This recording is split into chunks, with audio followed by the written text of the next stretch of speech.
Vamos a comenzar presentando este libro que no por casualidad, sino yo creo que providencialmente se da a los 100 años del nacimiento de Monseñor Raúl Cosina, convertido en Pacífico. Parece que pisó la huella del indio y cambió de nombre, no casualmente. La síntesis del libro está en la contratapa y me gustaría leerlo textualmente. Dice así: en el camino a Damasco, Saulo se convierte en Pablo, aquel apóstol conocido hoy como San Pablo.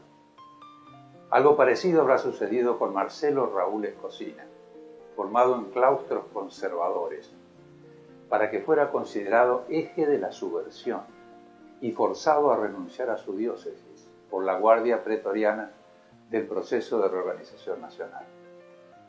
Algo demasiado profundo habrá conmovido su formación tradicional para pasar de propiciar la destitución y la excomunión del expresidente constitucional Juan Domingo Perón a organizar sindicatos campesinos y defenderlos hasta encabezar una huelga de sacerdotes y amenazar públicamente con excomulgar a uno de los tantos represores que han jalonado la historia de crucifixión y tortura a nuestro pueblo trabajador.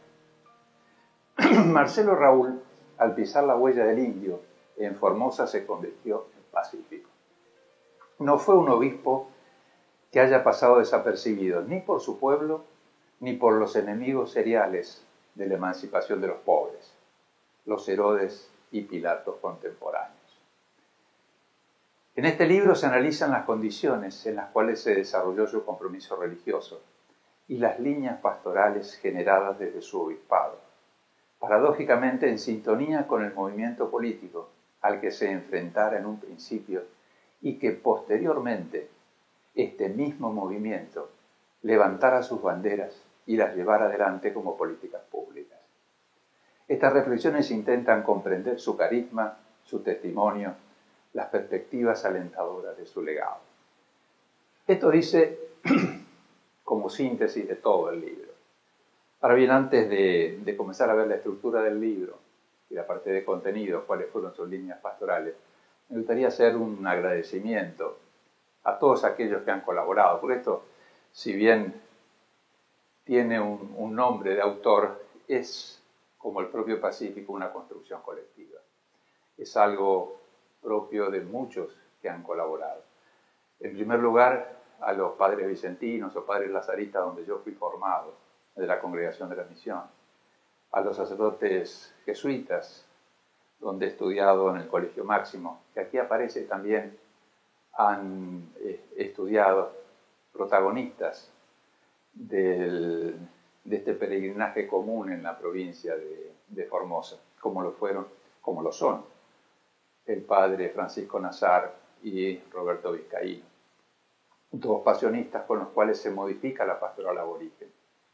Quiero agradecer también a todos los compañeros de lucha del movimiento nacional justicialista, del peronismo, con los cuales hemos trabajado mucho en alfabetización y en educación, aquí en la provincia, donde hemos conocido las políticas de alfabetización que ha llevado adelante Monseñor Pacífico Escocina. Quisiera agradecer a las hermanas del COFAS, de este Centro de Capacitación y Orientación, que han trabajado conjuntamente y mancomunadamente con Pacífico Escocina, pero han colaborado muchísimo en la conformación de este libro y sobre todo en el aporte de datos y en experiencia personal.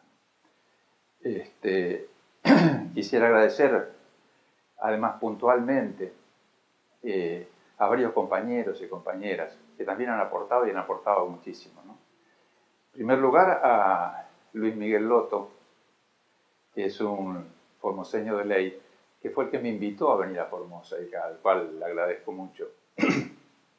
Y además que ha aportado muchísima documentación que figura en el anexo documental del libro. Quisiera agradecer también a Polo Núñez y a su compañera Porota, que también me han dado muchísimos materiales, porque ellos han sido protagonistas y peregrinos de manera conjunta en este caminar, junto con Pacífico Escocina. A la familia Fando, a Norberto y y a Selva, que también me han aportado muchísimo, no solamente en comentarios, sino en bibliografía. Y además han sido protagonistas de esta etapa. No sé, posiblemente me olvido de algunos, pero figuran todos aquellos que quería nombrar en la primer parte. Y por supuesto tengo que nombrar también a mi familia, no solamente a Chela, mi esposa, sino a su hermana, que me ha dado materiales de esa época como para poder analizar cualitativamente cuál fue la pastoral aborigen que se ha implementado a partir de Pacífico. A toda mi familia que me ha hecho el aguante en estas cosas. Y pasados los agradecimientos, vamos a la estructura general del libro. Nosotros comenzamos con esto de que es raro ver una persona formada de una manera y que vaya cambiando, como ha cambiado Pacífico Escocina, pero hay que ver todas las circunstancias. Entonces se analizan todas las circunstancias del cambio de la Iglesia con Juan XXIII en adelante, lo que significó el Concilio Vaticano II, lo que significó el movimiento de obispos por el Tercer Mundo con Helder Cámara y lo que significó el movimiento de sacerdotes para el Tercer Mundo. Y el cambio que se produjo desde Puebla y Medellín, documentos muy, muy importantes para poder entender lo que ha sucedido en la conformación y en el compromiso de este obispo tan formoseño, que no era formoseño, digamos, que vino de otras latitudes, pisó la huella del indio y se hizo mucho más formoseño que los formoseños y en este momento es emblema. Es un ícono de lo que es la provincia de Formosa y el compromiso con los más humildes. Visto esto, se va a poder entender por qué, después del golpe de la Revolución Fusiladora, se crean 12 diócesis. Una de esas es la de la provincia de Formosa. En un momento, en un contexto internacional donde está Pío XII, que es muy cuestionado a nivel internacional por su relación con los nazis, y aquí tenemos una revolución que bombardeó la Plaza de Mayo con gente adentro en nombre de Cristo. Entonces, tengamos ese planteo y entonces se hizo una avanzada de la Iglesia junto con este planteo genocida y se comenzó a crear diócesis en aquellos lugares donde donde no las había, como avanzada teológica de esta manera conservadora de entender las cosas. Y así se entendió que un sacerdote muy querido acá de esta zona y franciscano sea consagrado como obispo. Después empezaron a pasar las cosas, como ha pasado en toda la zona norte, con Kramer en Misiones, con Devoto en Goya, con Di Stefano en Sáenz Peña y aquí con Pacífico Escocina. Hubo un cambio muy, muy, muy importante del compromiso con aquel pueblo que sufre, ese compromiso con los más pobres, esta opción preferencial por los pobres que se hablaba en aquellos documentos. Y se fueron generando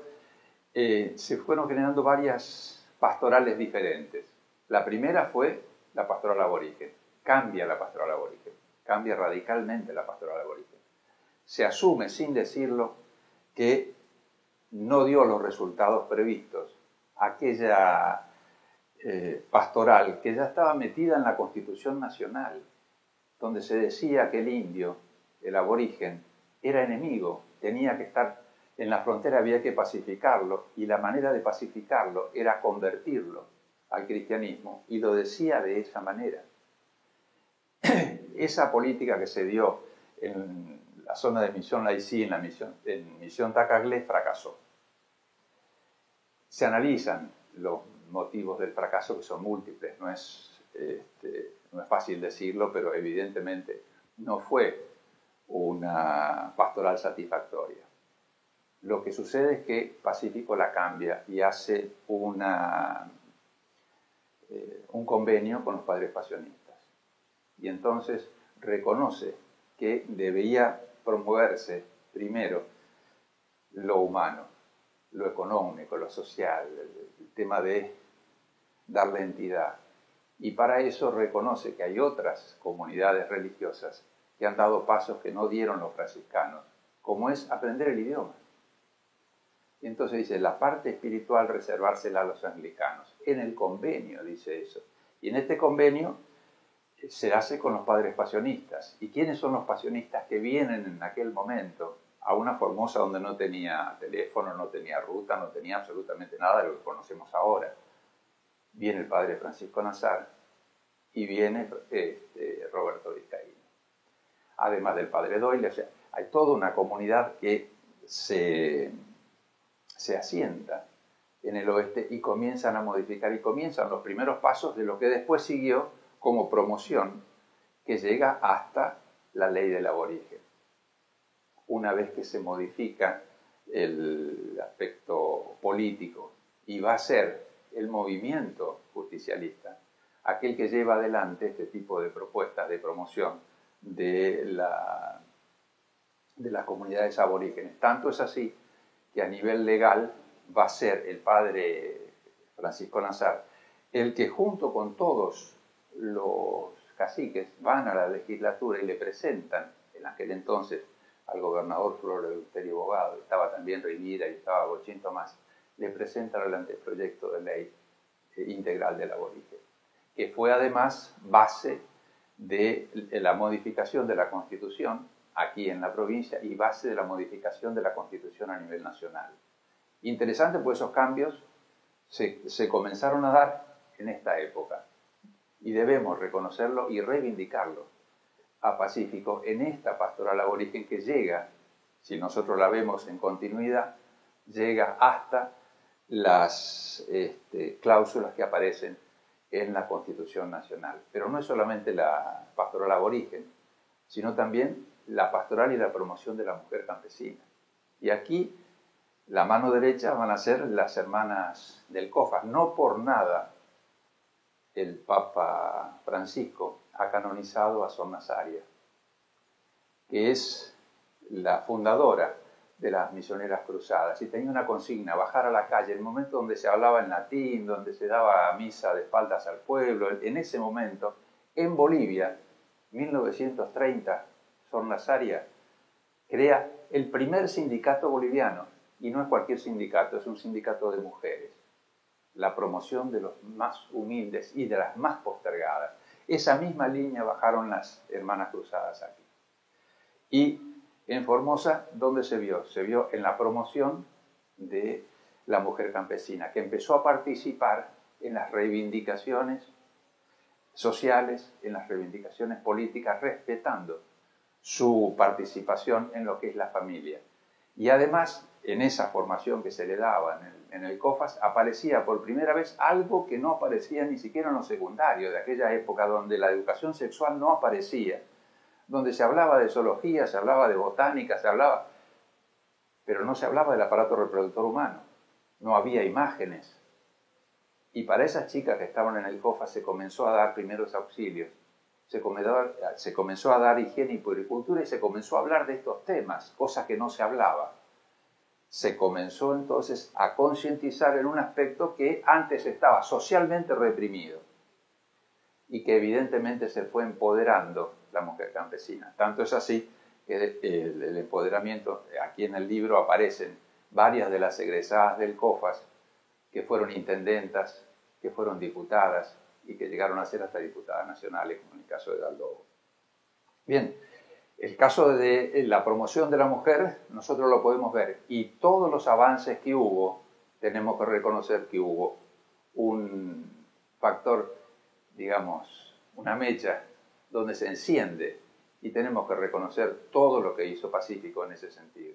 Después, la sindicalización del movimiento campesino, que era el movimiento de trabajadores muy importante asentado acá en nuestra provincia, que comenzó con el movimiento rural.